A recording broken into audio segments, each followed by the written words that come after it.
In the quiet hours of an ordinary Tuesday morning, the world as I knew it subtly shifted, as if tilting on an unseen axis. The sun, in its early glory, had barely managed to brush the dew off the grass, casting a soft, golden light that made the ordinary seem momentarily extraordinary. It was against this backdrop of a new day dawning that an unassuming envelope slipped through the mail slot of my door, landing with a whisper on the tile floor of the foyer.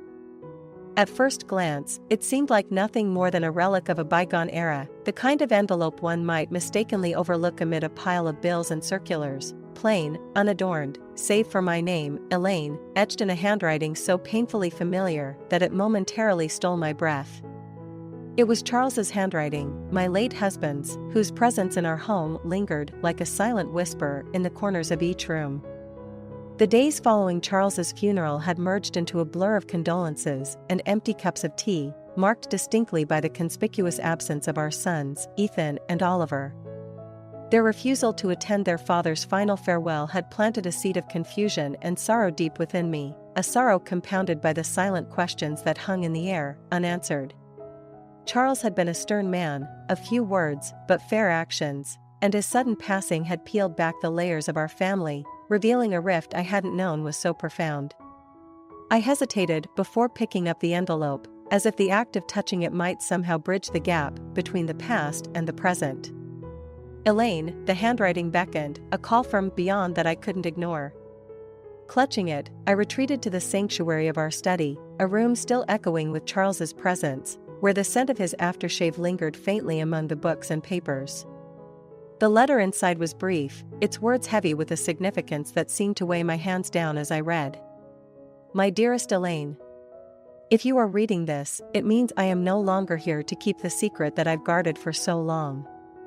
It is imperative that you discover the truth on your own, without our sons finding out. Go to 42, Pemberton Lane, to the old bookshop that harbors so many of our cherished memories. Seek out the copy of Great Expectations with the golden spine. Inside, you will find a key. Use it to unlock the safe hidden behind the shelf. There, the truth awaits you. Forgive me for the secrets I've kept. With love always, Charles. Frozen, I reread the letter, each word etching itself into my memory. The reality of my situation, widowed, estranged from my sons, clutching a letter from beyond the grave, felt like a narrative disconnected from my own. Yet, there it was, tangible in its urgency, its mystery. Why now, Charles? What truth? I murmured to the empty room, half expecting an answer from the shadows. With a resolve fortified by necessity and a heart heavy with trepidation, I knew what my next steps must be. Yet, as I prepared to delve into the mystery Charles had left behind, a part of me remained anchored in the past, in the memories of whispered conversations and laughter that once filled our home. Mom, are you okay? Ethan's voice, unexpected and concerned, broke through my reverie as he entered the room. His appearance, so like his father's, momentarily took me aback. Yes, I just found something from your dad, I replied, hastily folding the letter and tucking it away from view. The weight of the secret I was about to uncover pressed down on me, a silent promise to the man I had loved and the family we had built. What did Dad say?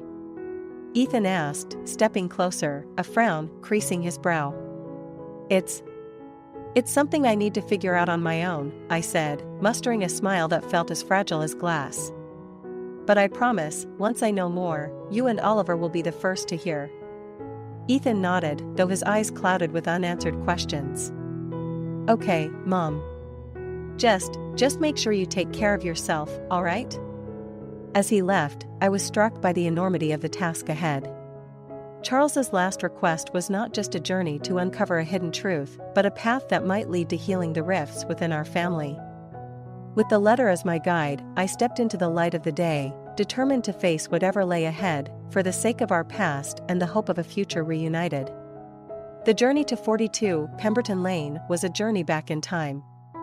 As the modern storefronts gave way to cobblestone streets and the quaint facades of yesteryear, I felt the weight of the present slowly lift, replaced by the anticipatory tingle of stepping into a past preserved in amber.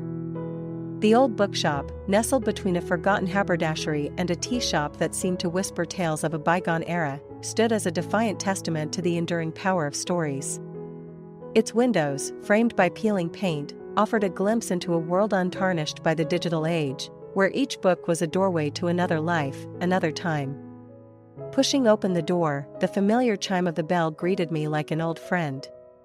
The scent of aged paper and worn leather enveloped me, a comforting embrace that eased the knot of apprehension in my stomach.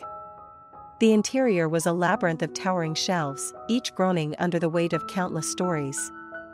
Sunlight filtered through the dusty air, casting a soft, ethereal glow that seemed to dance across the spines of the books.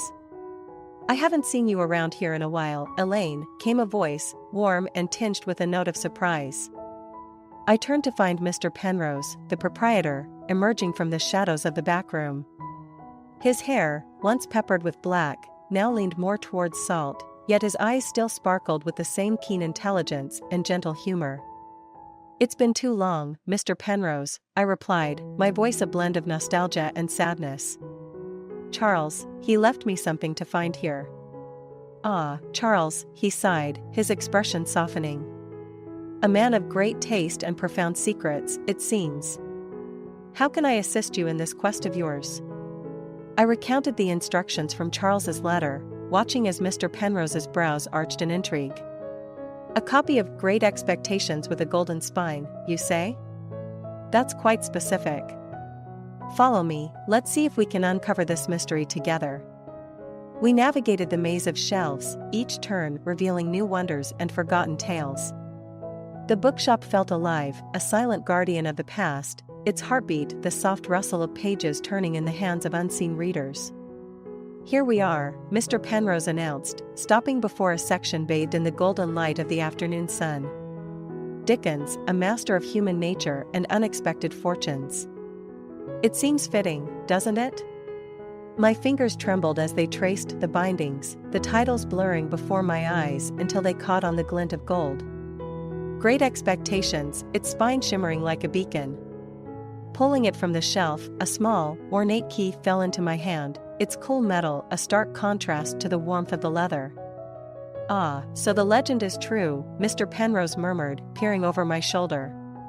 "Charles always was a man of depth and layers. What do you suppose this key unlocks?" "A safe, hidden behind this very shelf," I whispered, feeling as though the room had hushed to listen. He said the truth awaits me there. Together, we shifted the shelf, revealing a small, inconspicuous safe nestled in the wall. My heart raced as I inserted the key, the click of the lock echoing like a gunshot in the silence. The door swung open, revealing not riches or scandal, but stacks of papers, photographs, and letters in a hand not my husband's. "Good heavens," Mr. Penrose exclaimed, his voice a mix of astonishment and respect.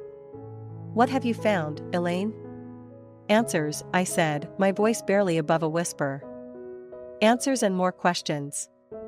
We spent the next hour sifting through the documents, each piece of the puzzle revealing a story so unexpected, so profound, that it seemed to rewrite the history of my family. Charles had kept a secret, yes, but one born of love and loss, of decisions made in the shadows of tragedy. Charles did this for us, I mused aloud, the realization dawning like the first light of dawn. He wanted to protect us, to spare us the pain of the truth.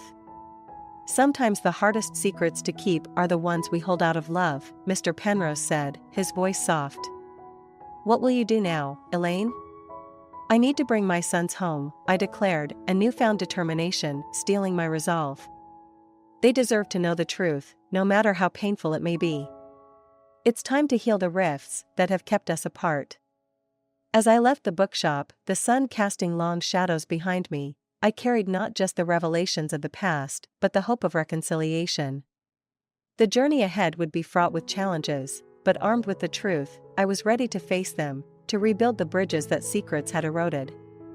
The time capsule bookshop had offered me more than just a key, it had offered me a path back to my family. The revelation of the hidden safe behind the bookshelf in the old bookshop marked the beginning of a journey I never anticipated. With the ornate key in hand, a symbol of a truth long concealed, I felt as though I was about to lift the veil on a part of Charles's life, and by extension, our family's life, that had remained shrouded in mystery. The air in the bookshop seemed to thicken with anticipation, as if the very walls were holding their breath. As the safe door creaked open, I half expected to find something sinister lurking within its metal confines. Instead, I was met with an array of documents, photographs, and letters, each piece a thread in the intricate tapestry of our family's hidden narrative. "Look at this," I murmured, my voice a mixture of awe and disbelief as I carefully extracted a photograph. It depicted Charles, much younger, but unmistakably him, cradling 2 infants in his arms. Beside him stood a woman and a man, their smiles wide and genuine, but their faces were unfamiliar. Mr. Penrose, who had insisted on staying by my side, leaned in closer. "That's Thomas and Sarah," he said, his voice laced with a hint of sadness. "Charles's brother and his wife. Lovely people, they were." I turned to him, questions swirling in my mind. "You knew?" He nodded, his expression somber. "I did. Charles confided in me, years ago. Thomas and Sarah's death was a tragedy that hit him hard. He took in their boys, your boys, as his own. He wanted to protect them, to give them a life free of the shadow of that loss." I sifted through more documents, finding birth certificates that confirmed Mr. Penrose's words. Ethan and Oliver's names were there, but paired with a surname I had never known to be theirs. A letter, written in Charles's steady hand, lay beneath the certificates, its contents a confession and a plea. "My dearest Elaine," it began, "if you are reading this, then the time has come for the truth to surface. I have loved Ethan and Oliver as my own from the moment they came into our lives, a love no different than if they were of our blood. But the truth of their parentage is not mine to conceal, nor is it a burden they should carry without understanding. I have made many decisions in my life, but keeping this from you, from them, is the one I regret most deeply. Please forgive me. And please, help them understand." The weight of his words settled heavily upon me, a mix of sorrow for the secret he carried and a burgeoning resolve to honor his last wish. "Charles was always more concerned with protecting others than himself," Mr. Penrose said softly, breaking the silence. "He bore this secret to keep the peace, to keep you all together." I looked up from the letter, my resolve hardening. "And now it's my turn to keep us together, to bridge the gap this secret has created." Mr. Penrose placed a comforting hand on my shoulder. "It won't be easy, Elaine. But if there's one thing I know about you and Charles, it's that your love, your family's love, is stronger than any secret, any truth." As I repacked the documents, photographs, and the letter into a briefcase Mr. Penrose had provided, a plan began to form in my mind. I needed to confront Ethan and Oliver, to reveal the truth of their heritage and the depth of their father's love. "Thank you, Mr. Penrose," I said, clasping his hand in gratitude. "For everything." He smiled, a bittersweet curve of the lips. "Just doing my part, Elaine. Now, go. Your sons need you." Stepping out of the bookshop, the setting sun cast a glow that seemed to light my path forward. The road to reconciliation would be fraught with pain and misunderstanding, but armed with the truth and the love that had always defined our family, I felt a cautious hope. The hidden safe had offered me more than just secrets, it had given me the key to bringing my family back together. The journey home from the bookshop was a blur, my mind racing as I clutched the briefcase with the truth of our family tightly to my chest. The evening air, crisp and cool, seemed to whisper encouragements, urging me on despite the turmoil within. I knew that confronting Ethan and Oliver would be one of the hardest things I'd ever done, but the necessity of it pressed heavily on my heart. The house was quiet as I entered, a stark contrast to the cacophony of thoughts and emotions swirling inside me. I found Ethan in the living room, his focus on a book, the furrow between his brows a testament to his concentration. Oliver was there too, idly scrolling through his phone, a picture of detached interest. The normalcy of the scene before me felt surreal, given the weight of what I was about to disclose. "Ethan, Oliver," I began, my voice steadier than I felt. They both looked up, their expressions shifting to curiosity at the sight of the briefcase in my hands. "What's that?" Ethan asked, setting his book aside as he and Oliver moved closer. I've discovered something. Something about our family, about your father, and about the two of you, I said, opening the briefcase to reveal the contents. Oliver frowned, a hint of apprehension in his eyes. What do you mean? Is this about why we didn't go to Dad's funeral? I took a deep breath, the truth poised on the tip of my tongue. It's about more than that. It's about who you are, and the secret your father kept to protect you. As I laid out the documents, photographs, and Charles's letter on the coffee table, the boys leaned in, their initial curiosity turning to shock as they began to piece together the puzzle. This can't be right, Ethan stammered, picking up one of the birth certificates. Are you saying we're adopted? That Uncle Thomas and Aunt Sarah were our real parents? Yes, I said softly, watching their faces closely. Your father, Charles, wanted to tell you many times, but he feared it might change how you saw yourselves, how you saw us as a family. Oliver was silent, his eyes tracing the words of Charles's letter. Finally, he looked up, his voice tinged with hurt. Why didn't he trust us with this? Did he think we couldn't handle it? It wasn't about trust, I explained, my heart aching for them. It was about love. He wanted to protect you from the pain, from feeling like you were different or didn't belong. But he realized, too late, that the truth was a part of you that deserved to be acknowledged.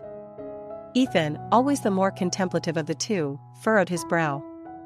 And what about you? Did you know?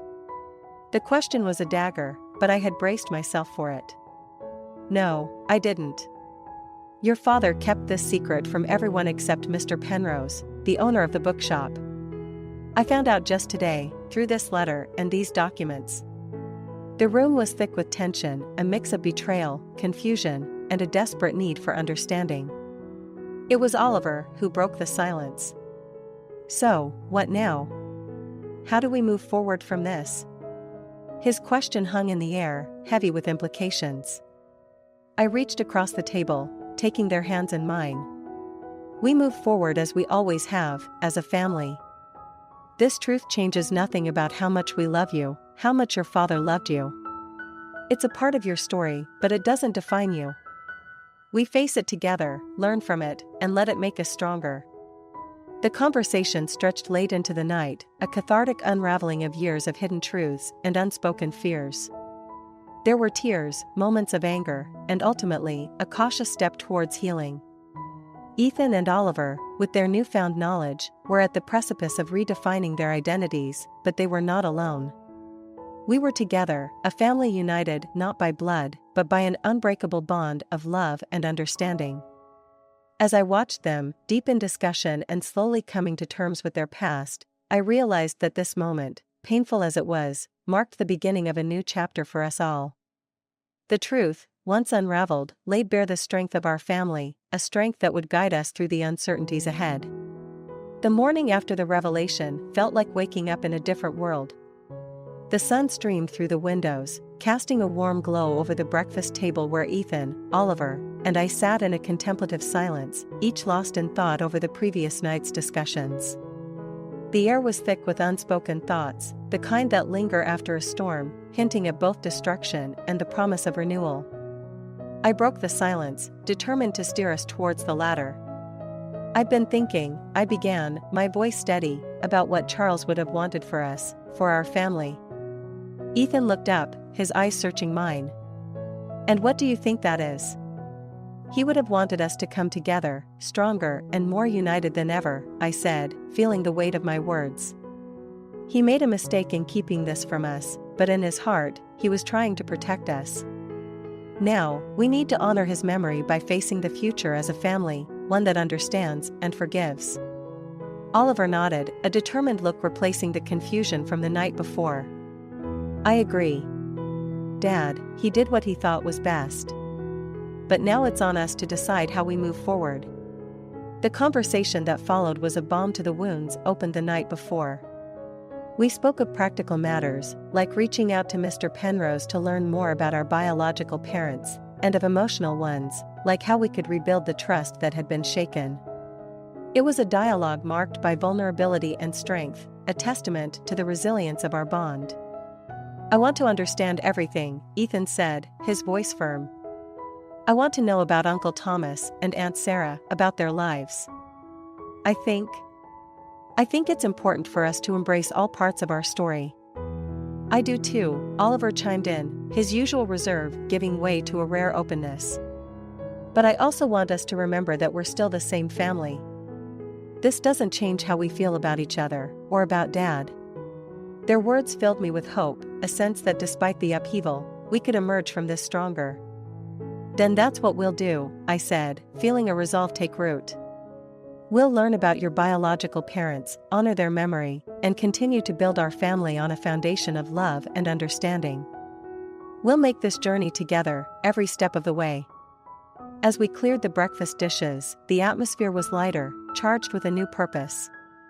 It was as if acknowledging the full breadth of our story had lifted a weight, allowing us to look towards the future with hope rather than apprehension.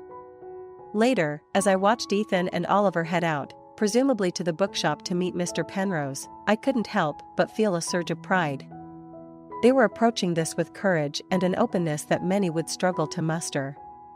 It was a testament to their character, and to the strength of our family. Sitting back with a cup of tea, I reflected on the path ahead. It would be fraught with challenges, of that I was certain. But in facing the truth together, we had found a new strength, a resolve to navigate the complexities of our story with grace and love. The journey of understanding and reconciliation was just beginning, but I felt ready for it, bolstered by the unbreakable bond that tied us together. This chapter in our lives, marked by revelations and resolutions, was a pivotal one. Yet, it was clear that it was not just an ending, but a beginning, a promise of new understanding, new growth, and a deeper appreciation for the ties that bind us, seen and unseen. As I looked to the future, I did so with a heart full of hope, ready to face whatever came our way, together, as a family. ### Chapter 6, The Journey Home. The days that followed were a whirlwind of activity and discovery. Ethan, Oliver, and I delved into the past with a shared fervor, piecing together the mosaic of our family's history.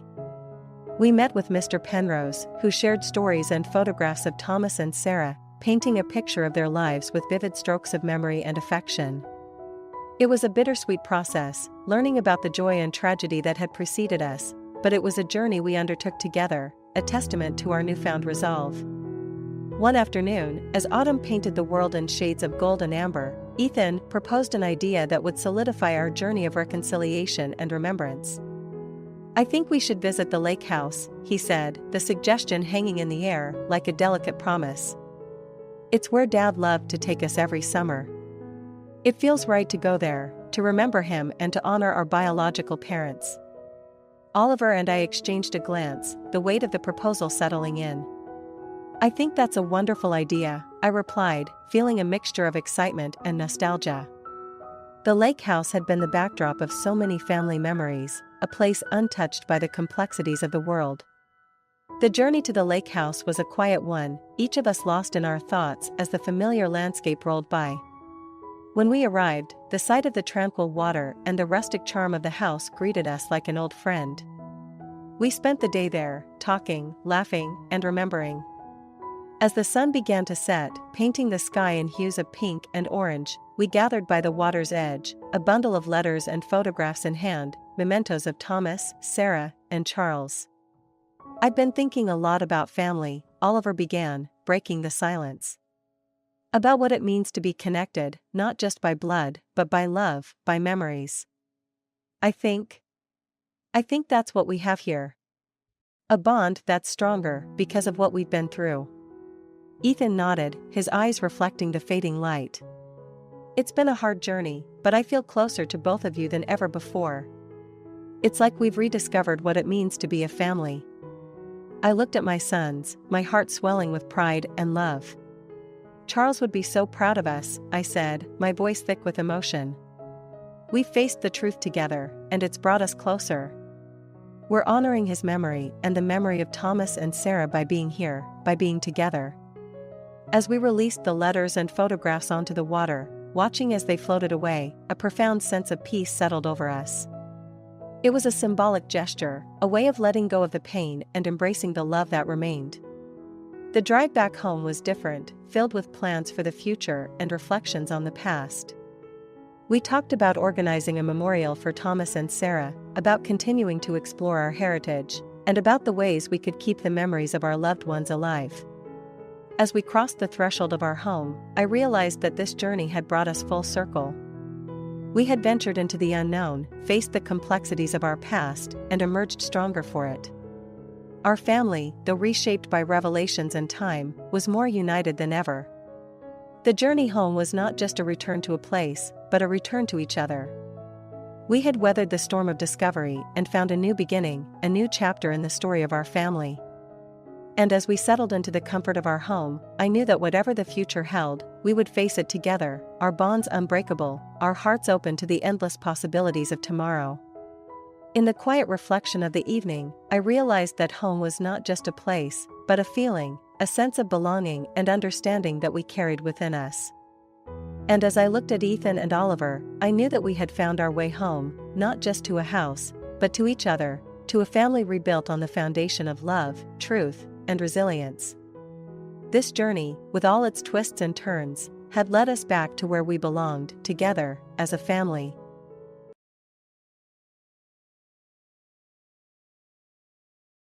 As the first light of dawn painted the sky in soft hues of pink and orange, I lay awake, watching the gentle rise and fall of Mark's chest as he slept. Our modest one-bedroom apartment, once a haven of love and dreams, now felt like a cage of pretenses and unspoken truths. Today was the day that had loomed over us like a dark cloud for months. Today, Mark would divorce me. The room was silent except for the soft hum of the city waking up outside our window. I could hear the distant sounds of cars and the occasional early bird, their noises a stark contrast to the quiet storm brewing within the confines of our home. Today's the day, isn't it? Mark's groggy voice broke the silence as he stirred awake, his eyes meeting mine with a complexity of emotions I couldn't decipher. Yes, I replied, my voice steady, despite the turmoil inside. Today's the day. The past few years with Mark had been a roller coaster of highs and lows. When we first met, I was fresh out of college, full of ideals and dreams. Mark, with his ambitions and drive, seemed like the perfect counterpart to my spirited independence. We fell in love, or so I thought. I always believed it wasn't just about love, it's about securing our future, Mark said one evening, as we discussed our plans over a modest dinner. His words echoed in my mind, a painful reminder of the divergence in our paths. But isn't love part of that security? I had countered, trying to find a common ground. For some, maybe. But I've seen too much to believe that love is enough, he replied, his gaze distant, as if he were speaking from a place of deep-seated fears and convictions. That conversation was the first crack in the idyllic image I had painted of our life together. Over time, Mark's obsession with wealth and status grew, overshadowing the simple joys we once shared. Our Sunday morning walks, the pancakes I'd make, the laughter that filled our apartment, all faded into the background as Mark's gaze fixed on a horizon I couldn't see. His pursuit of wealth became all-consuming when he began to view our marriage not as a partnership of equals, but as a stepping stone to a future he had meticulously planned. A future, as it turned out, that no longer included me. The woman I've met, she's the daughter of one of the wealthiest men in the city. This is the opportunity I've been waiting for, Lena. I've secured my future, he declared one evening, his words slicing through the remnants of our shared dreams like a knife. And what about our future? I asked, my voice barely a whisper, as I tried to grasp the reality of his betrayal. There is no R in this future, Lena. I thought you'd understand. It's not personal, it's just the best move for me, he replied, his tone cold and detached. As I sat across from him in the lawyer's office on the day of our divorce, his excitement palpable, I couldn't help but feel a mixture of sorrow and relief. Sorrow for the love I thought we had, and relief that I was finally breaking free from a marriage that had become a prison. I've married into wealth, Lena. My future is secure. Mark boasted, unaware of the irony in his words. I signed the papers, each stroke of my pen a step towards my liberation. Which company? I asked, feigning interest in his new alliance. The one that's about to go public, huge in AI development, he replied, puffing up with pride. Oh, that one, I said, a hint of a smile tugging at my lips. That's my mother's company. The color drained from Mark's face as the realization hit him. He looked at me, then at the lawyer, and back at me, as if trying to find a loophole in the reality that had just unfolded. You're the president's daughter? Yes, Mark. And you've just divorced the only real security you ever had. The room fell silent, the weight of my revelation hanging heavy in the air. Mark's future, once so certain in his eyes, crumbled before him, a castle built on sand. As I walked out of the lawyer's office, the early morning light felt different, brighter, filled with possibilities. I had dreaded this day, yet now that it was here, I felt a sense of freedom I hadn't known in years. Mark had chased after a mirage, but I was stepping into a new dawn, unburdened and true to myself. And that was the most shocking conclusion of all. In the weeks following the divorce, the world seemed to shift on its axis. My newfound freedom was both exhilarating and daunting. As I navigated this new chapter of my life, I couldn't help but reflect on the crumbling facade of my marriage with Mark. It was like watching a house of cards fall. Each card represented a lie, a disappointment, or a missed connection. I spent my days exploring passions I had set aside for the sake of our relationship. Painting, which I had loved in college, became my refuge, filling my apartment with color and life that mirrored the rebirth of my own spirit. Yet, in the quiet moments, the loneliness crept in, a stark reminder of the void left by Mark's departure. One evening, as I sat at my easel, lost in the swirl of blues and greens on my canvas, a knock at the door jolted me back to reality. Hesitant, I approached, wondering who could be visiting at this hour. Opening the door, I was met with a familiar face, albeit one I hadn't expected to see again so soon. Sarah, Mark's sister, stood before me, her eyes filled with a mix of concern and curiosity. Lena, I heard about the divorce. I'm so sorry, she began, her voice tinged with genuine sadness. Thank you, Sarah. It's been a difficult time, but I'm managing, I replied, unsure of how to navigate this unexpected encounter.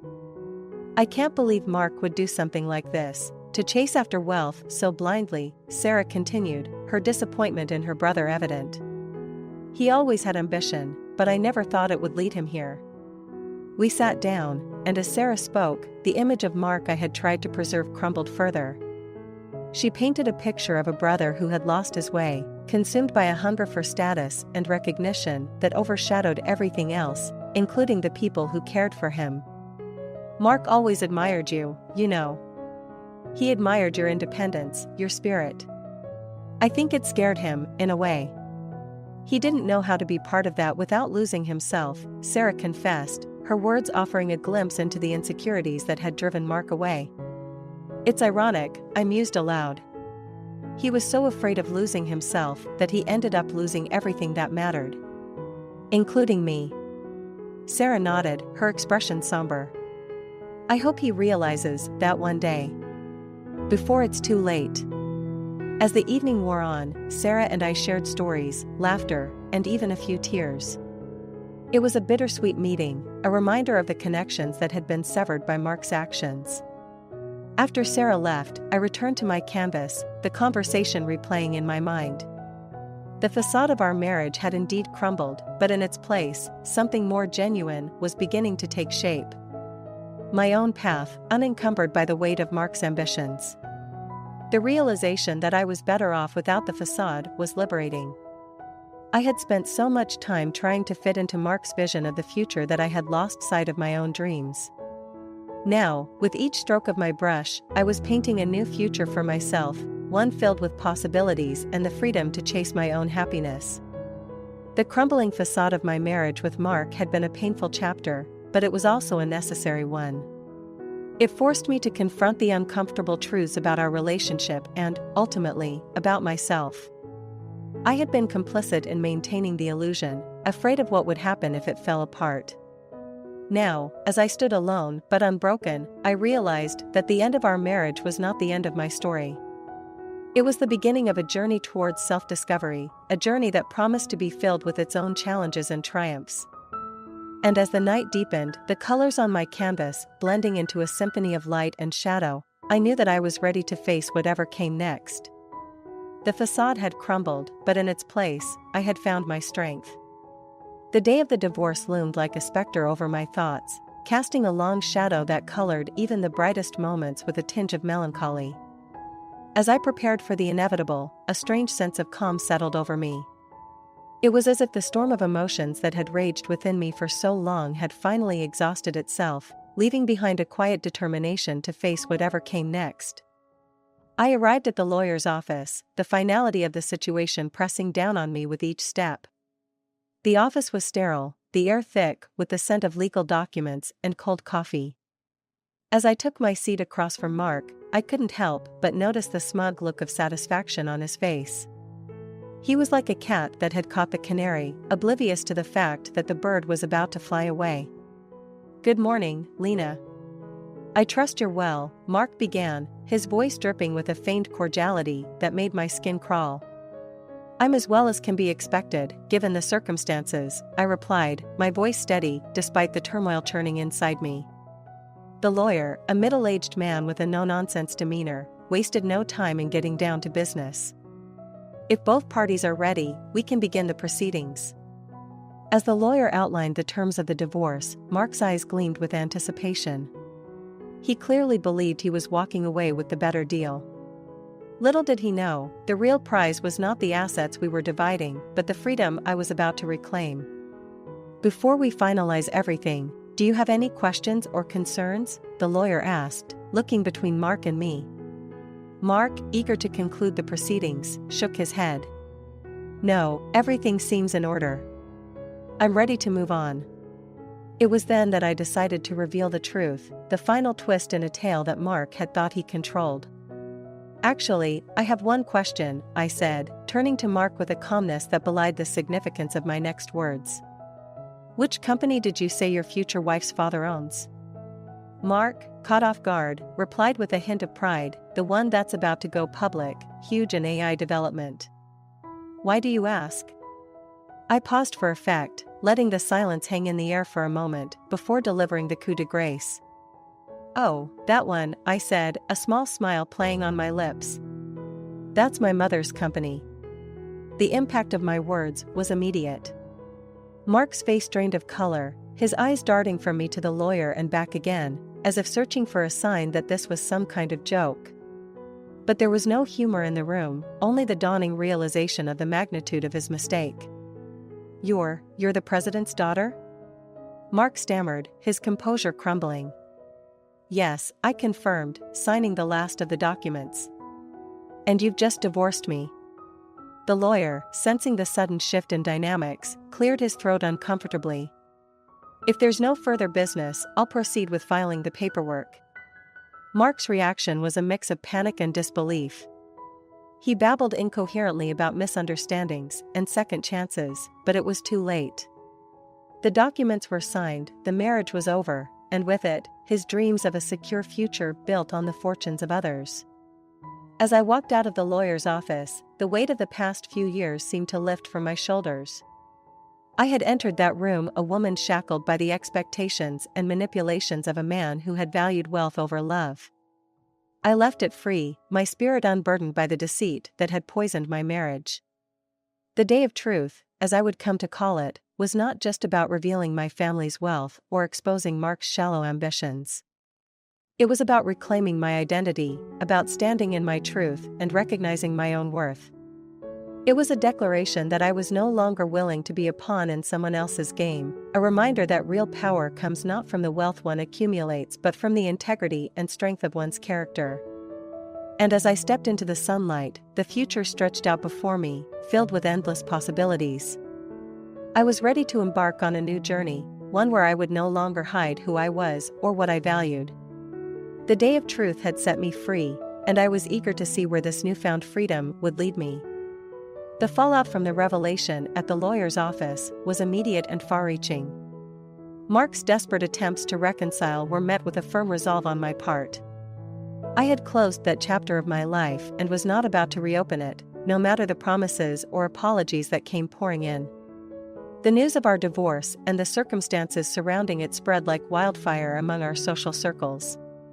Mark, who had prided himself on his strategic marriage into wealth, became the subject of gossip and ridicule. His carefully constructed facade of a savvy social climber had crumbled, leaving him exposed and vulnerable. I found myself at a cafe with my closest friend, Anna, a week after the divorce was finalized. The warm aroma of coffee did little to mask the tension I felt, discussing the end of my marriage in public for the first time. "Lena, I still can't believe it," Anna said, shaking her head in disbelief. "The look on Mark's face must have been priceless when you told him about your mom's company." I sighed, stirring my coffee absent-mindedly. "It was a moment of truth, Anna. But it's not something I take pleasure in. It's sad, really, how things turned out." Anna reached across the table, squeezing my hand. "You did what you had to do, Lena. Mark made his choices, and now he has to live with them. How have you been holding up?" I looked up, meeting her concerned gaze. "Honestly, it's been a mix of emotions. Relief, mostly. But there's also this underlying sadness for what could have been if things were different." The conversation shifted as Anna asked about my plans for the future. I shared my desire to focus on my career and perhaps travel, something I had put on hold during my marriage. As days turned into weeks, I noticed a shift in my own social standing. Some people, once eager to associate with Mark and me, began to distance themselves, unsure of how to navigate the complex dynamics of our split. Others reached out, offering support and understanding, which I found both surprising and heartening. Mark, on the other hand, struggled to regain his footing. I heard through the grapevine that his relationship with the woman he had left me for had soured once the truth about my family came out. The irony was not lost on me, but I found no joy in his misfortune. If anything, it served as a stark reminder of the fragility of relationships built on anything but genuine connection and respect. One afternoon, as I walked through the park, reflecting on the whirlwind of the past few months, I ran into Mark. He looked worn, a shadow of the confident man I had married. "Lena, can we talk?" he asked, his voice tinged with desperation. I stopped, considering his request. "We can talk, Mark. But understand, nothing you say is going to change the past." He nodded, taking a deep breath. "I know I messed up, Lena. I was blinded by ambition, by the idea of a life I thought I wanted. But losing you, it's made me realize how wrong I was." I listened as Mark spoke, his words a mixture of apology and reflection. It was clear that the fallout from our divorce had been a wake-up call for him, a lesson learned in the hardest way possible. "Mark, I appreciate your apology," I said after a moment. "But I've moved on. I hope you can too, and find happiness in a way that's true to who you are." As we parted ways, I felt a sense of closure. The fallout from our divorce had been painful, a period of upheaval and change. But it had also been transformative, forcing both Mark and me to confront the realities of our choices and the people we had become. For me, the fallout was not just about the end of my marriage, but the beginning of a new chapter in my life, one where I was free to pursue my dreams and build a future on my own terms. And as I walked away from Mark that day, I knew that no matter what challenges lay ahead, I was ready to face them with a sense of purpose and a heart open to new possibilities.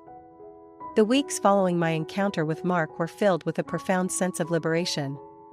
It was as if the final strings tethering me to a life of pretense and dissatisfaction had been cut, allowing me to embrace my true self without the shadow of someone else's ambitions looming over me. I decided to channel this newfound freedom into rediscovering the passions I had set aside during my marriage. I began writing again, something I had always loved but never pursued seriously due to the demands of my former life. Sitting in front of my laptop, words flowed from me like a dam had been broken, stories and ideas that had been percolating in the back of my mind for years finally taking shape on the screen. One evening, as I was wrapping up a chapter of the novel I had started, a call from my mother disrupted my flow. I hesitated for a moment, knowing that conversations with her often veered into discussions about family expectations and responsibilities. But to my surprise, this call was different. "Lena, darling, how are you?" My mother's voice sounded through the speaker, warm and genuine. "I'm good, Mom. Actually, I've been doing some writing," I replied, a hint of excitement in my voice. "Writing? That's wonderful. You always had a talent for it," she encouraged. "Tell me about what you're working on." I shared the premise of my novel with her, expecting polite interest. Instead, what I received was enthusiastic support and a genuine curiosity about the plot and characters. It was a conversation unlike any we'd had before, one where I felt seen and valued for who I was, not just as the heir to a vast empire, but as Lena, the individual. "Mom, I didn't know you were interested in literature," I said, genuinely surprised. "There's a lot you don't know about me, Lena." "Just like there's a lot I'm learning about you," she replied, her voice softening. "I'm proud of you, not for the wealth or the status, but for seeking your own path. It's what your father and I always wanted for you." Her words struck a chord in me, reinforcing my decision to live authentically. It also dawned on me that liberation wasn't just about freeing oneself from the expectations of others, but also about understanding and embracing the complexities of our relationships. In the days that followed, I threw myself into my writing with renewed vigor, often losing track of time as I explored the depths of my creativity. I also began reconnecting with old friends and making new ones, people who shared my interests and values, rather than those who were merely part of the social circle I had navigated with Mark. One afternoon, while having lunch with a new friend, Jasmine, whom I had met at a writer's workshop, the topic of my recent divorce and the journey I had embarked on came up. "Lena, it's incredible how you've turned a situation that could have broken many people into a stepping stone for your own growth," Jasmine remarked, her admiration clear in her eyes. I smiled, acknowledging the truth in her words.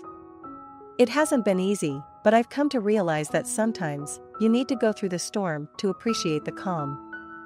I found liberation not just in ending a relationship that wasn't right for me, but in rediscovering who I am and what I'm capable of." Jasmine nodded, her expression thoughtful. "It's inspiring, Lena. It reminds me that we all have the power to redefine our lives, no matter the circumstances." As we continued our lunch, discussing everything from literature to life's unpredictable twists, I felt a deep sense of contentment. The path to liberation had been fraught with challenges, but it had led me to a place of self-discovery and empowerment. Liberation, I realized, was not just a moment of breaking free, it was an ongoing journey of becoming more authentically myself, of living a life filled with purpose, passion, and genuine connections. And as I looked forward to the future, I knew that whatever it held, I was ready to meet it head-on, with a heart full of courage and a spirit unbound. The months following my divorce and the subsequent fallout felt like navigating through a dense fog, gradually lifting to reveal the path forward. Liberation had brought with it a sense of peace and self-discovery, but it was the prospect of new beginnings that filled me with a renewed sense of purpose and excitement. I found myself sitting across from my mother in her expansive office, a floor-to-ceiling window offering a panoramic view of the city skyline. The late afternoon sun cast a warm glow over the room, illuminating the soft smile on my mother's face. "Lena, I've watched you navigate these past months with such grace and resilience," she began, her voice both proud and tender. "Your strength through the divorce and your determination to carve out your own path has been inspiring." I felt a warmth spread through me, buoyed by her words. "Thank you, Mom. It's been a journey, but I feel like I'm finally starting to understand who I am and what I want from life." She nodded, leaning forward slightly. "And what is it that you want, Lena? Have you thought about what's next for you?" I took a deep breath, the future I envisioned for myself taking shape in my mind. "I want to make a difference, Mom. I want to use my experiences and the resources we have to help others. I've been thinking about starting a foundation focused on supporting women in technology, offering scholarships, mentorships, and resources to help them succeed." My mother's eyes lit up, her enthusiasm palpable. "That's a wonderful idea, Lena. Your passion for this cause is evident, and I believe you have the vision and drive to make it a reality. How can I support you? Our conversation evolved into a brainstorming session, ideas bouncing back and forth as we outlined the foundation's mission and the steps needed to bring it to life. It was a moment of connection, not just as mother and daughter, but as two women passionate about making a positive impact in the world. The days that followed were a whirlwind of activity. Meetings with lawyers and financial advisors to set up the foundation, conversations with leaders in the tech industry to garner support, and late nights spent drafting plans and proposals. It was hard work, but every moment felt infused with purpose and potential. One evening, as I sat at my desk surrounded by papers and notes, I received a call from Anna. "Lena, how are you? I've been hearing bits and pieces about your new project, and I'm dying to know more." I smiled, grateful for the interruption and the chance to share my excitement with my friend. "It's really happening, Anna. The foundation is coming together, and I truly believe we can make a difference. It feels like everything I've been through has led me to this point." Anna's voice was warm and supportive.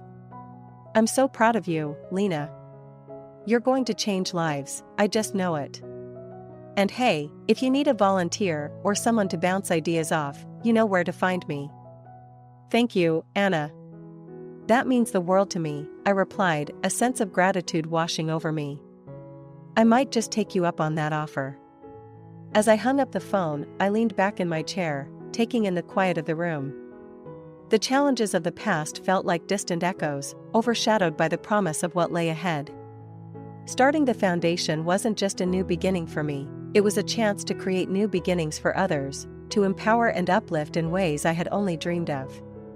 In that moment, I realized that the end of my marriage to Mark wasn't just an ending. It was a catalyst, propelling me towards a future where I could use my experiences, both good and bad, to forge a path of impact and meaning. New beginnings weren't just possible, they were unfolding before me, ripe with potential and hope. And as I turned back to my work, energized by the thought of the lives we would touch and the change we would inspire, I knew that this was just the beginning. A new chapter in my life was being written, one where I could be the author of my own story, defined not by my past, but by the possibilities of the future.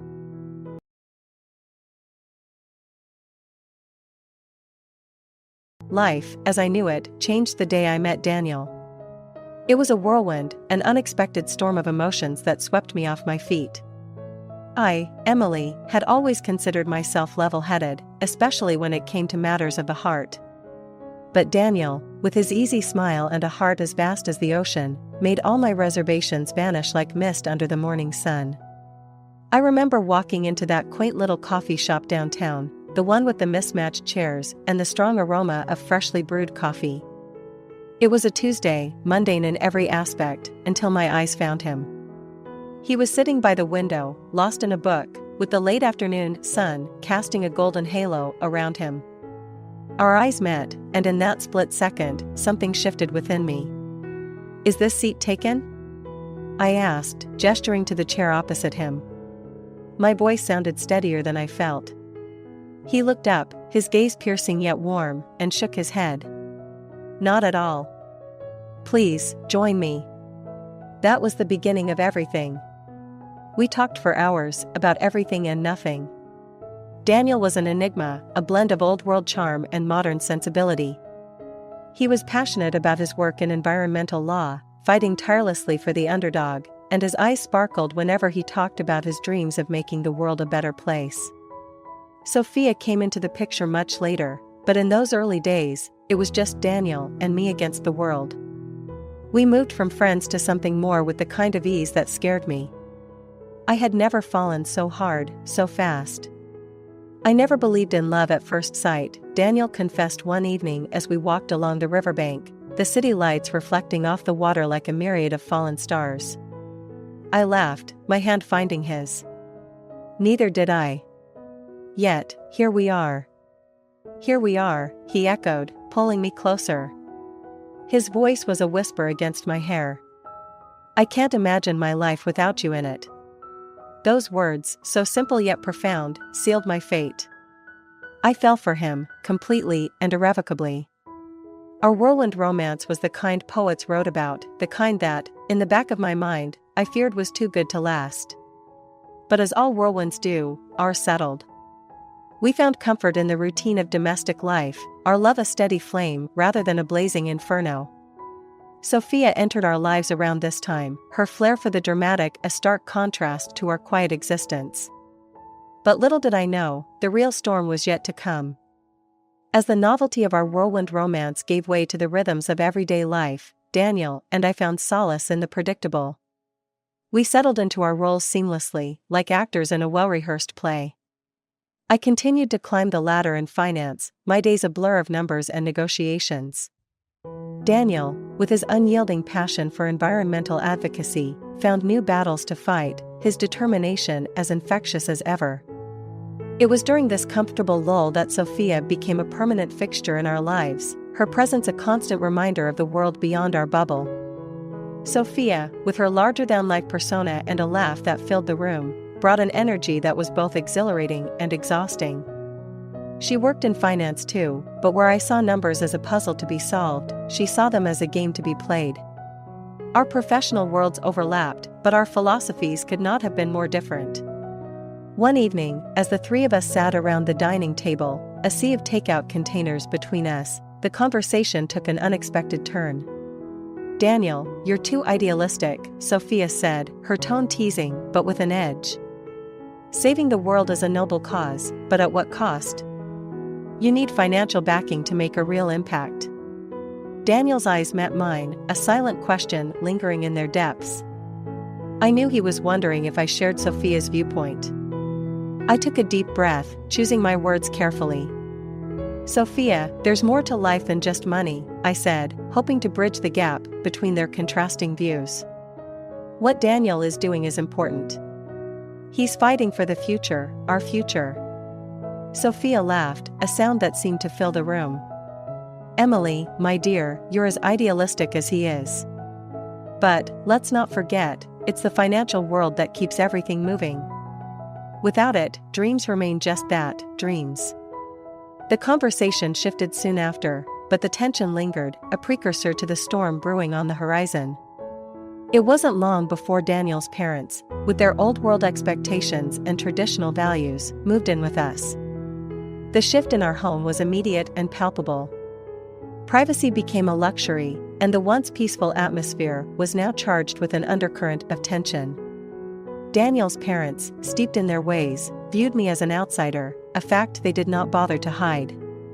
Their presence strained our relationship, turning minor disagreements into full-blown arguments. One particularly tense evening, as we all sat around the dinner table, Daniel's father made a comment that would forever change the course of our lives. "This house is for family only. Outsiders should leave," he declared, his voice cold and unwavering. To my utter shock, Daniel echoed his father's sentiments. "He's right, Sophia. We have our ways." The room fell silent, the weight of his words crashing down on me like a tidal wave. I looked at Daniel, searching for any sign of the man I fell in love with, but found none. In that moment, I realized that the shift had been happening all along, slowly eroding the foundation of our relationship. "Okay," I said, my voice steady, despite the turmoil inside. "If that's how you feel." That night, as I packed my bags, my heart was heavy, but my resolve was strong. I knew I had to leave, to find my way back to myself. The financial ties that bound me to Daniel and his family were severed with a few clicks of a button, a poetic end to a chapter that had once promised so much more. As I stepped out into the cool night air, my future uncertain but my spirit unbroken, I realized that this was not the end of my story, but the beginning of a new chapter. The morning after I left, the world seemed unusually quiet, as if holding its breath.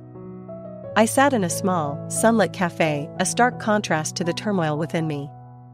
My hands wrapped around a cup of coffee, its warmth a small comfort against the chill of uncertainty. I had left behind not just a home, but a life intertwined with Daniel's and, by extension, his family's. The reality of my decision weighed heavily on me, but beneath that weight was a burgeoning sense of liberation. I had expected anger, perhaps even a desperate plea for me to return, but the silence from Daniel was deafening. It wasn't until late afternoon that my phone finally broke the silence, vibrating with an urgency that mirrored the chaos I had unleashed. "Emily, what have you done?" Daniel's voice was frantic, a cocktail of confusion and disbelief. I took a deep breath, steadying my nerves. "I did what you asked. I left." "But why the accounts, Emily?" "My parents, they're panicking. Everything's frozen." "What happened?" His question hung between us, a testament to the distance that had grown. It was not just physical but emotional, a chasm widened by unspoken truths and unacknowledged grievances. "Daniel, your father was clear. I was an outsider, remember? I managed those accounts, your parents' finances, on the understanding that I was family. But last night, that notion was quite thoroughly dispelled." Silence followed, heavy and laden with realization. I could almost hear the gears turning in Daniel's head, the pieces of the puzzle clicking into place. "Emily, please. This isn't you. You're not vindictive. We can fix this," he pleaded, his voice softening. "Fix this?" "Daniel, this isn't about revenge. It's about respect, about partnership. You chose your side, and I chose mine. It's time both of us lived with those choices." I ended the call, the finality of the moment settling over me like a cloak. The fallout from my departure was more than just a financial crisis for Daniel and his family. It was a lesson in the consequences of our actions, a mirror reflecting the cost of taking love and loyalty for granted. In the days that followed, I watched from a distance as Daniel struggled to untangle the mess. I heard through mutual friends that his parents were mortified, their social standing compromised by the sudden financial upheaval. Daniel, for his part, was humbled by the experience, his pride taking a back seat to the harsh reality of his situation. It wasn't long before he reached out again, this time not with panic but with a quiet resignation. "Emily, I'm sorry. Truly. I see now what I couldn't then. You were more family than anyone, and I was a fool." His apology, sincere and unadorned, was a balm to the wounds of betrayal. Yet, as much as I wanted to, I couldn't simply step back into the role I had vacated. Too much had changed, not just between Daniel and me, but within myself. "Thank you, Daniel. Your apology means more than you know. But I can't come back. Not now, maybe not ever. I hope you understand." "I do," he said, and I believed him. The fallout from that fateful dinner had set us both on new paths that, while separate, were shaped by the lessons learned from our shared past. As I hung up the phone, I realized that the fallout wasn't just about the end of a relationship, it was about the beginning of something new, a chance to rebuild and rediscover, not just for me, but for Daniel as well. In the weeks that followed, the rhythm of my new life began to take shape. I immersed myself in work, taking on new challenges that demanded all my focus.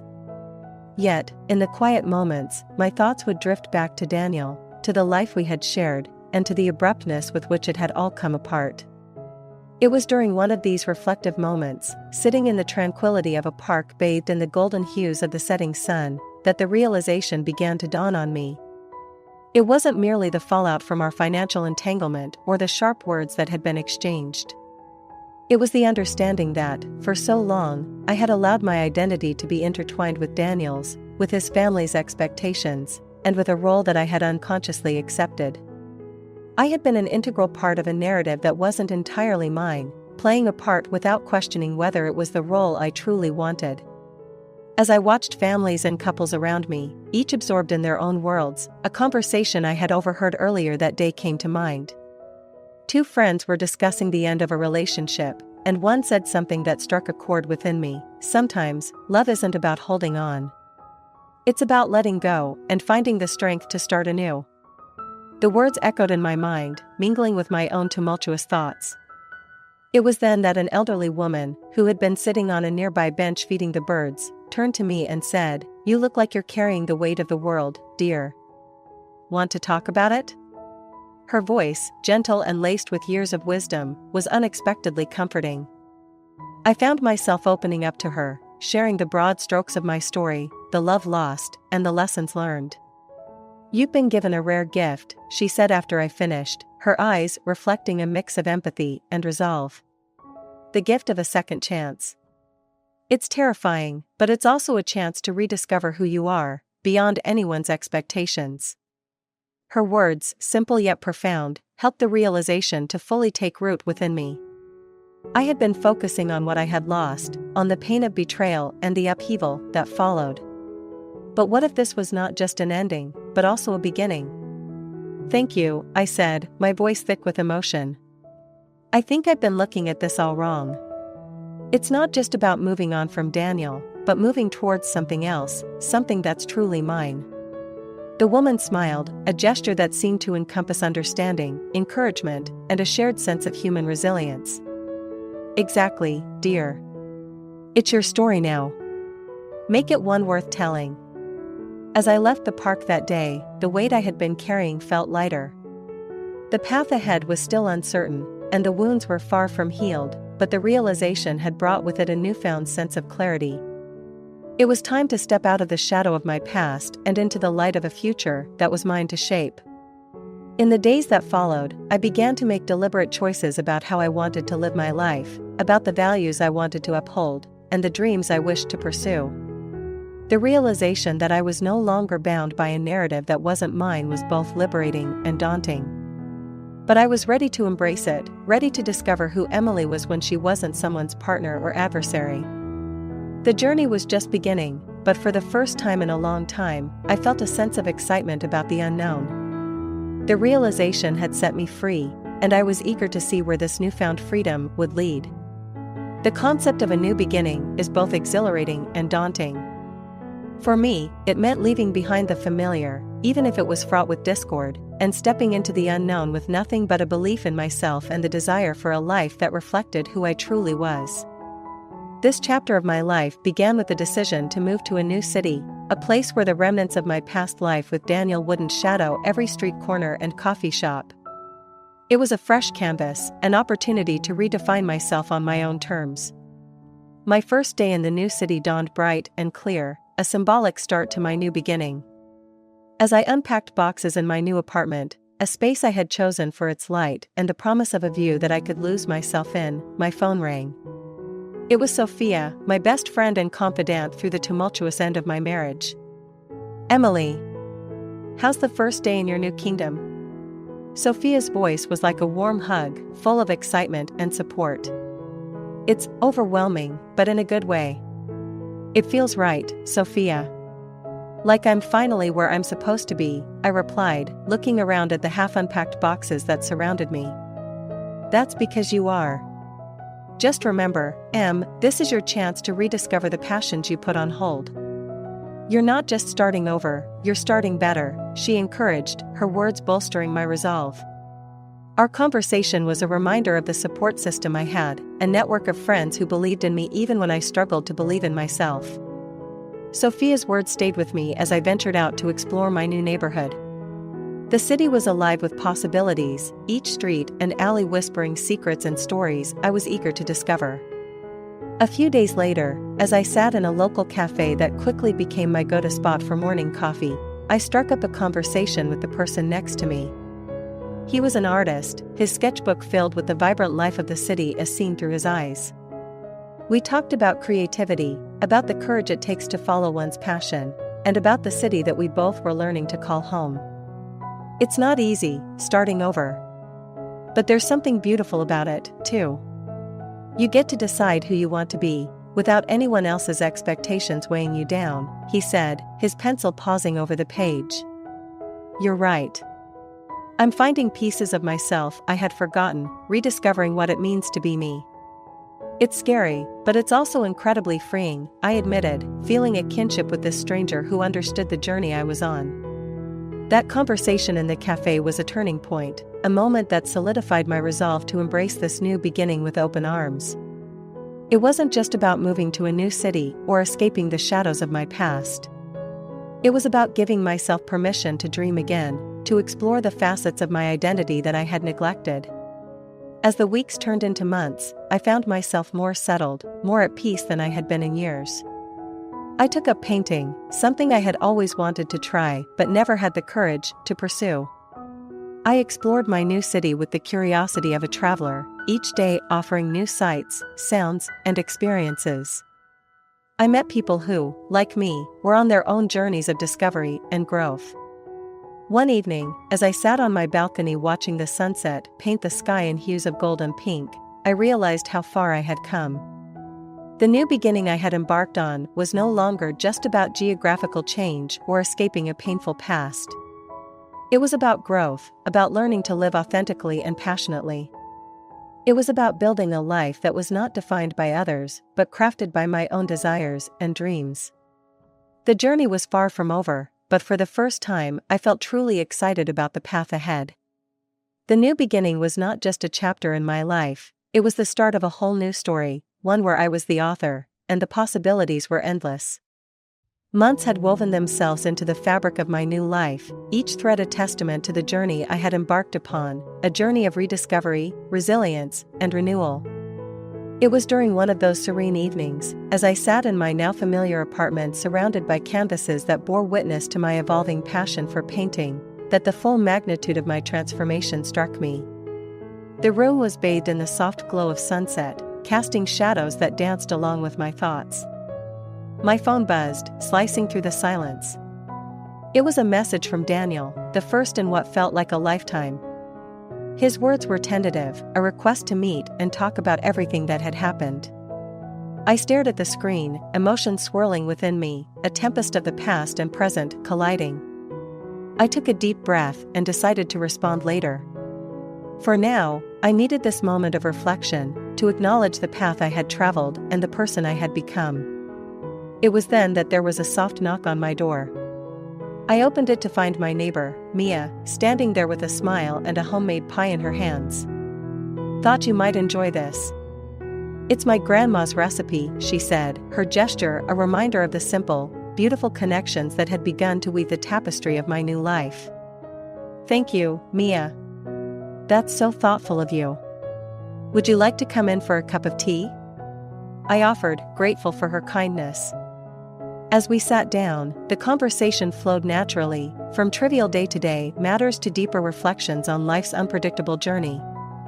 Mia shared her own story of starting anew, of the courage it took to leave behind what was familiar to pursue what felt right.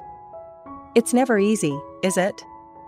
But there's something incredibly rewarding about building a life that feels authentically yours, Mia mused, her words echoing my own thoughts. You're right. It's been a journey of highs and lows, but looking back, I wouldn't change a thing.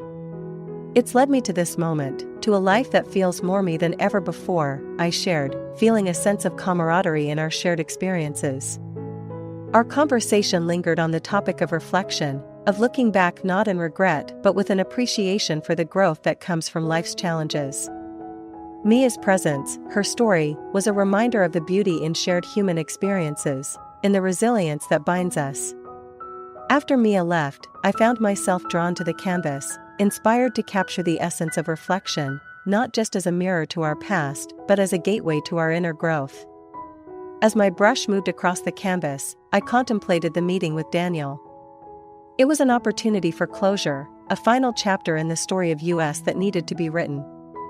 The next day, sitting across from Daniel in a quiet cafe, the weight of our shared history hung between us. Yet, I felt a calm resolve, a strength forged through the trials of starting anew. "Emily, I've been doing a lot of thinking, a lot of reflecting. I know I can't change the past, but I'm truly sorry for everything," Daniel said, his voice carrying the weight of genuine remorse. "Thank you, Daniel. That means a lot to hear. I've been reflecting too, and while it was painful, it led me to where I am today, to a place of growth and self-discovery. I found peace, and I hope you can too," I replied, my words not just a farewell to our past, but an acknowledgement of my own journey. As we parted ways, it was with a mutual understanding that while our paths had diverged, the experiences we shared were integral to the people we had become. Reflection, I realized, was not just about looking back, but about acknowledging the lessons learned and the strength gained along the way. That evening, as I added the finishing touches to my painting, I understood that this chapter of reflection was not an end but a bridge to the future. A future I was ready to embrace, with all its unknowns and possibilities, armed with the knowledge that the most profound journeys are those that take us within. In the reflection, I had not only found closure, but had also discovered a deeper, truer version of myself. It was a journey that had taken me through the depths of heartache to the heights of personal triumph.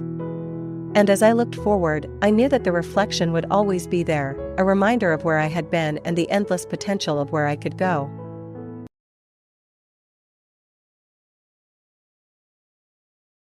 In the intimate embrace of the local coffee shop, where the scent of roasted beans mingled effortlessly with the soft cadence of indie music, I found myself amidst friends, eager to divulge a slice of my life that still felt surreal. The mood was light, the ambience cozy, a stark contrast to the chaos that had recently unfolded in my own living space. So, imagine this, I began, my voice a beacon in the quiet hum of the coffee shop, drawing my friends closer into my orbit. There I was, in the new apartment, surrounded by a sea of boxes. It was as if I had accidentally wandered into a cardboard jungle, each box a beast waiting to be tamed. My friends, always a supportive audience, offered sympathetic nods, their eyes reflecting the shared understanding of moving woes. Then, out of nowhere, I continued, my phone breaks the silence, a message from Dave lighting up the screen. "Jess, did a big package arrive today? I sent something for Patricia and Eliza to our place." My confusion must have been palpable, even to the inanimate phone. I mimicked my baffled expression, drawing a round of chuckles from the table. "Since when did we sign up to be a storage facility?" I texted back, half joking, half serious. The table erupted in laughter, the absurdity not lost on them. Dave's reply came swift, a hint of mystery in his words. "It's a surprise. We're helping them out for a bit. Can you stash it somewhere?" My recount of the dialogue had my friends leaning in, the plot thickening with each word. Helping them out? With a surprise? I muttered to myself, eyeing the fortress of boxes already claiming every corner of the living room. Where would I even begin to stash more? I could see the curiosity in my friends' eyes, their intrigue mirroring my own from that day. Feeling a mix of annoyance and curiosity, I called Dave. "Honey, what's this all about? Our apartment is already bursting at the seams. And what's with Patricia and Eliza sending stuff here?" The room fell silent, everyone hanging on the unfolding conversation. Dave's laughter filled my ear, a sound that usually preceded some kind of mischief. "Just trust me, Jess. It's all going to make sense soon. Can you do me a favor and just check outside?" I paused for effect, my friend's expressions a mix of confusion and anticipation. Reluctantly, I pulled back the curtain, half expecting to see nothing more than the usual cityscape. But there, to my utter disbelief, was a moving truck. And there, waving from the front seat with the biggest grins you could imagine, were Patricia and Eliza. The reveal drew gasps and exclamations from around the table, the story taking a turn none had expected. Their arrival was the unforeseen parcel, the beginning of a chapter in my life I never saw coming. And as I stood there, phone still pressed to my ear, listening to Dave's chuckles on the other end, I realized that our lives were about to change in the most unexpected ways. My narrative came to a close, leaving a trail of laughter and warmth in its wake. The story of the unforeseen parcel had not only entertained but had also reminded us of the unpredictable nature of life and the surprises it holds, hidden within the mundane. The revelation that Patricia and Eliza were not just sending parcels, but were themselves the parcels in transit to our next-door residence set a whirlwind of emotions in motion. As the initial shock subsided, a sense of curiosity and anticipation took its place. My friends, now fully engrossed in the tale, leaned in closer, their coffees forgotten. The day after the big reveal, I started, the memory vivid in my mind. I woke up to the sound of moving trucks and the sight of Patricia and Eliza, embarking on their new adventure right next door. I painted the scene with my words, capturing the bustling energy of the morning, the air filled with the sound of boxes being shuffled and furniture being moved. It was a strange feeling, knowing that my sister-in-law, who prized her independence above all, had chosen to be our neighbor in this unexpected twist of fate. The room was silent, save for the soft background music, as my friends hung on to every word. Curiosity getting the better of me, I decided to pay them a visit. "Jess, come in. Look at this mess," Patricia greeted me, a hint of excitement underlining her exhaustion. I shared the dialogue with a smile, recalling the warmth of the welcome, despite the chaos.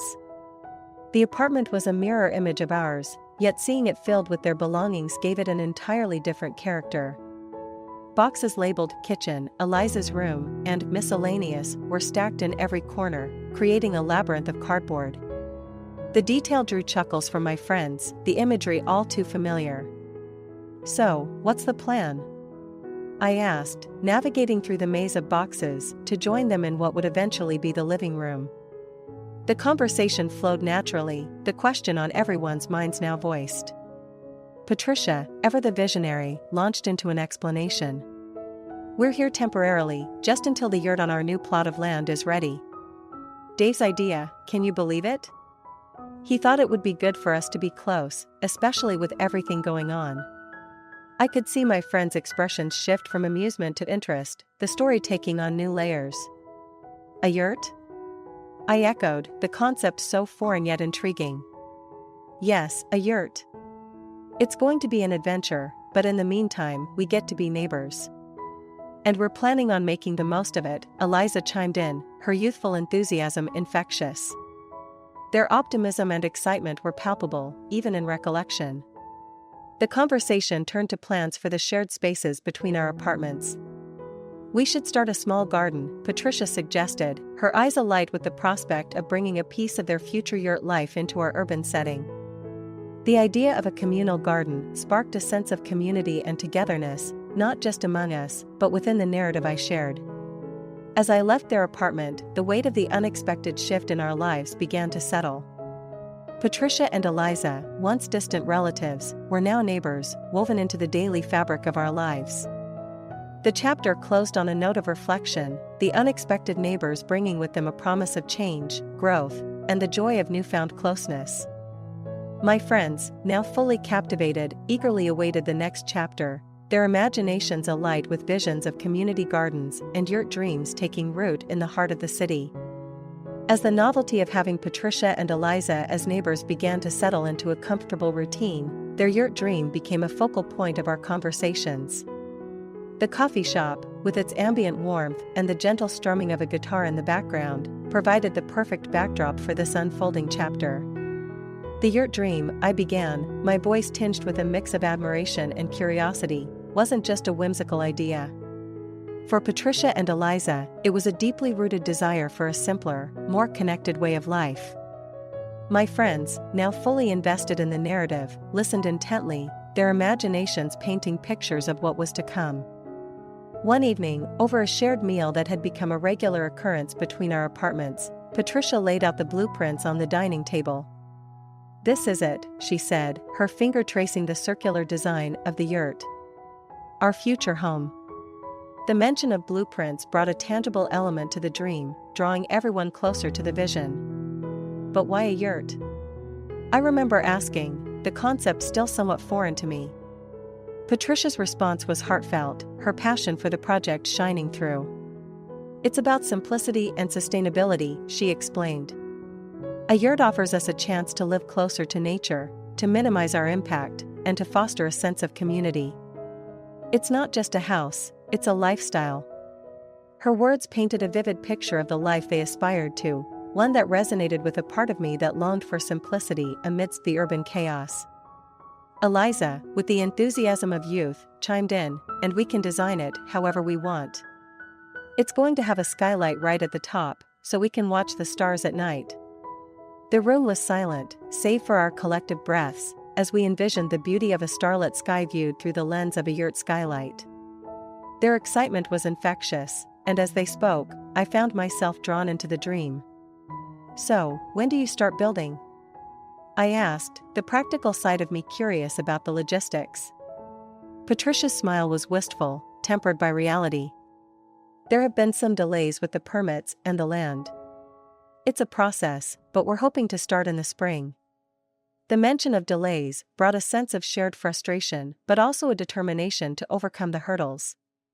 As the evening wore on, we discussed everything from renewable energy sources to rainwater collection systems. Patricia and Eliza had thought of everything, their plan a testament to their commitment to this dream.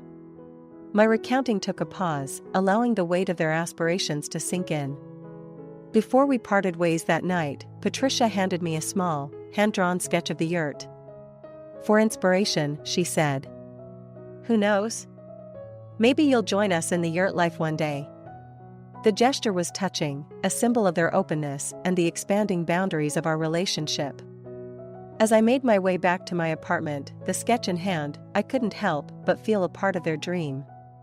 The yurt, with its promise of simplicity and connection, had planted a seed of possibility in my own heart. Chapter 3 closed not just with the blueprint of a yurt but with the blueprint of a changed perspective, the dream weaving its way into the fabric of our lives, challenging us to reconsider what it means to live fully and authentically.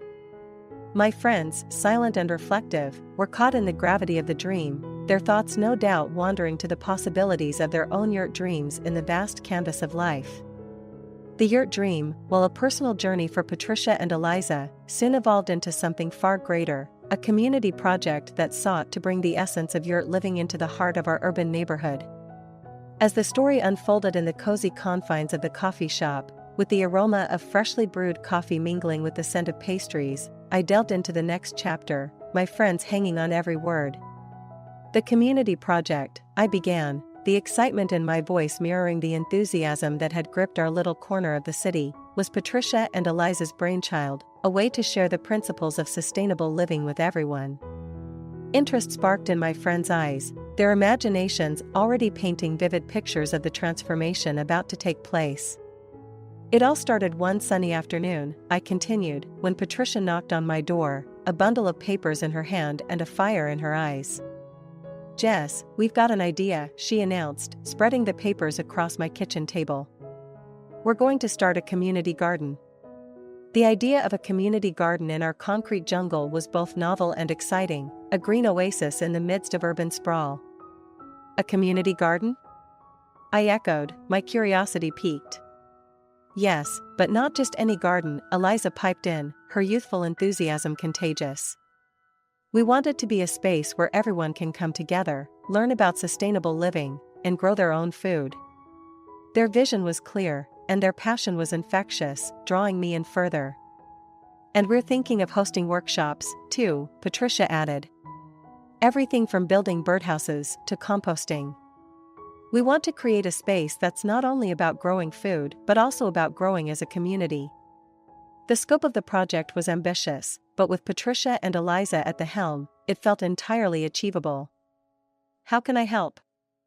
I found myself asking, the idea of contributing to something so meaningful, stirring a sense of purpose within me. Patricia's response was immediate, her smile broad. "We were hoping you'd say that. We need all the help we can get to turn this dream into reality." The planning sessions that followed were a whirlwind of activity, our small team growing as neighbors caught wind of the project and offered their skills, time, and enthusiasm. The garden's design took shape, incorporating raised beds for vegetables, a herb spiral, and even a small greenhouse. One evening, as we pored over the latest version of the garden layout, Dave chimed in, "You know, this is turning out to be something really special. I've never seen the community come together like this before." His words captured the essence of what the project had become, a catalyst for community engagement and a testament to what could be achieved when people came together for a common cause. As the launch day approached, the excitement was palpable.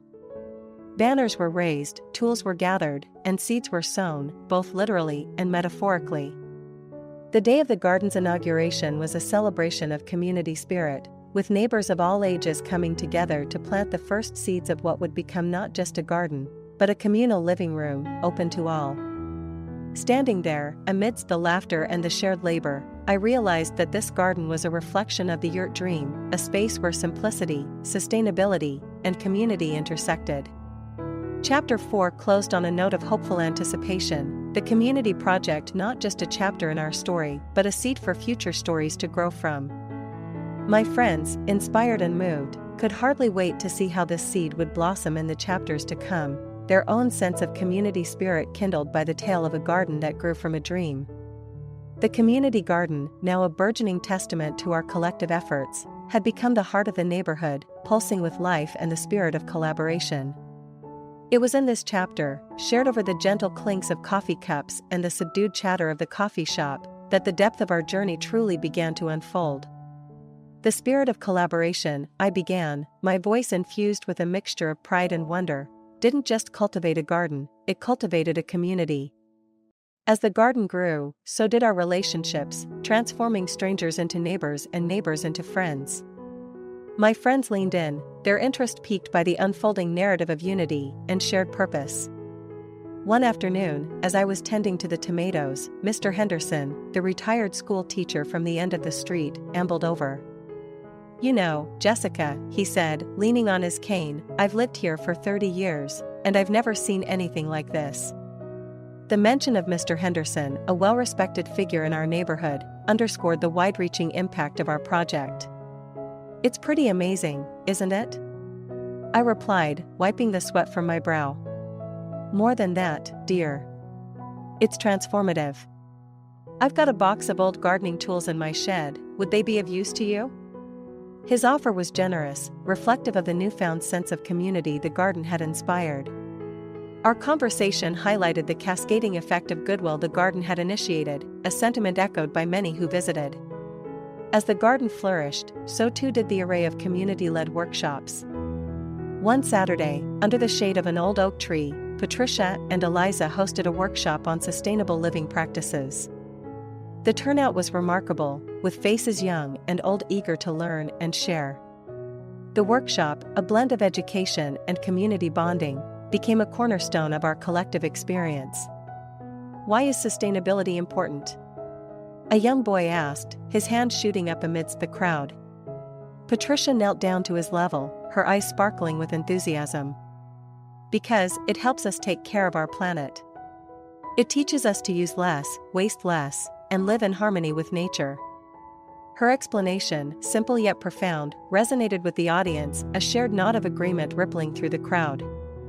The workshops became a regular feature, each session drawing more participants than the last. From composting to rainwater harvesting, the topics varied, but the message was the same, a commitment to a more sustainable, connected way of life.